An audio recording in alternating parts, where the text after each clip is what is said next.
জি, বিতিরের সালাতের ব্যাপারে প্রশ্ন করেছেন।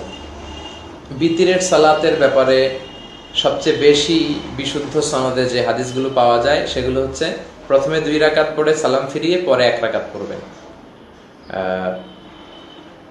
তো তাহলে আপনার সব বিতির হয়ে গেল। রাসূল সাল্লাল্লাহু আলাইহি ওয়াসাল্লাম রাতে 8 রাকাত পরে পরে আবার 2 রাকাত পরে 1 রাকাত পড়তেন।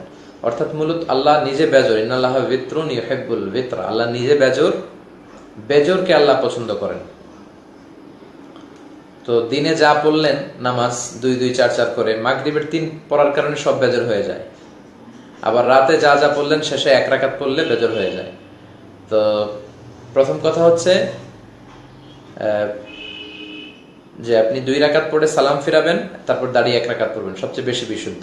এরপরে যেটা বিশুদ্ধ পাওয়া যায় সেটা হচ্ছে 3 রাকাত একসাথে পড়ে ফেলবেন, দ্বিতীয় রাকাতে বসবেন না, বসবেন শেষবারে বসবেন।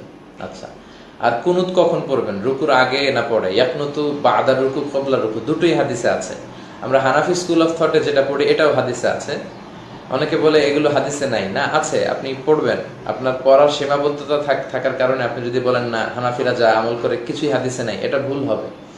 আপনি ইয়ে পড়েন, কি বলে, নাসবুর রয়া পড়েন, আলা তাখরিজের হিদায়া, হেদায়ার যে হাদিসগুলো এনেছে হানাফি স্কুল অফ থটের উপর, কোন হাদিসের ভিত্তিতে ওনারা মাসালা করেছেন, ইসলামবাদ করেছেন, সব আপনি পাবেন ওখানে। কাবলার রুকু বা আদার রুকু আছে, হাত তুলে আছে, হাত তোলা ছাড়া আছে, সবভাবে আল্লাহ রসুল করতেন।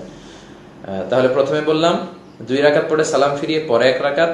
দ্বিতীয় পদ্ধতি বললাম 3 রাকাত একসাথে, বৈঠক হবে শুধু শেষের বৈঠক। আর তৃতীয় পদ্ধতি আমরা হানাফিরা যেভাবে পড়ি, মাগরিবের থেকে ভিন্ন হলেই হবে।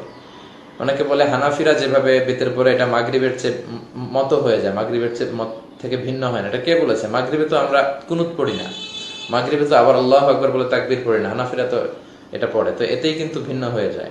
আল্লাহ আমাদেরকে বোঝার তৌফিক দান করুন।